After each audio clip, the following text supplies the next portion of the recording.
নমস্কার বন্ধুরা, বিসিসিআই ভারতীয় টি-20 ক্রিকেট দলের অধিনায়ক পরিবর্তন করতে চলেছে। বর্তমানে ভারতীয় টি-20 ক্রিকেট দলের অধিনায়ক রয়েছেন সূর্যকুমার যাদব। সূর্যকুমার যাদবের নেতৃত্বে ভারত এখনও পর্যন্ত এশিয়া কাপ ও টি-20 বিশ্বকাপ জিতেছে।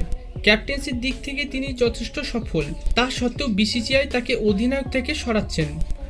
রোহিত শর্মা অবসর নেওয়ার সময় দলের সহ অধিনায়ক ছিলেন হার্দিক পান্ডিয়া। তা সত্ত্বেও 2024 সালে সূর্যকুমার যাদবকে অধিনায়ক হিসেবে ঘোষণা করা হয়। ক্যাপ্টেন্সি পাওয়ার পর সূর্যকুমার যাদব ব্যাট থেকে তেমন কোনো রান আসেনি।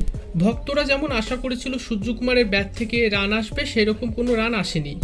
ক্যাপ্টেন্সির দিক থেকে যথেষ্ট সফল হলেও ব্যাটার হিসেবে তেমন সফল হতে পারেননি। সূর্যকুমার যাদবকে টি-20 দলের ক্যাপ্টেন্সি থেকে সরিয়ে দেওয়ার পর সবথেকে বেশি দাবিদার রয়েছে দুইজন ক্রিকেটার।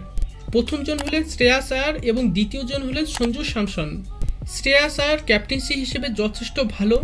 তিনি ঘরোয়া লিগ এবং আইপিএলে বিভিন্ন ফ্র্যাঞ্চাইজি দলের ক্যাপ্টেন্সি করেছেন এবং শ্রেয়াস আয়ার ক্যাপ্টেন্সি হিসেবে যথেষ্ট ভালো। এবং দ্বিতীয় দাবিদার সঞ্জু স্যামসন, তিনি টি-20 বিশ্বকাপে যথেষ্ট ভালো পারফরমেন্স দিয়েছেন। এছাড়াও আইপিএলে রাজস্থান রয়্যালসের হয়ে ক্যাপ্টেন্সি করেছেন। সঞ্জু স্যামসন ক্যাপ্টেন এবং ব্যাটার হিসেবে দুটোতেই ভালো। তাই বিসিসিআই এর নজর থাকবে সঞ্জু স্যামসন ও শ্রেয়াস আয়ারের ওপর। আপনারা কাকে দেখতে চান ক্যাপ্টেন হিসেবে? ভিডিওটি ভালো লেগে থাকলে ভিডিওতে লাইক ও শেয়ার করবেন। ধন্যবাদ।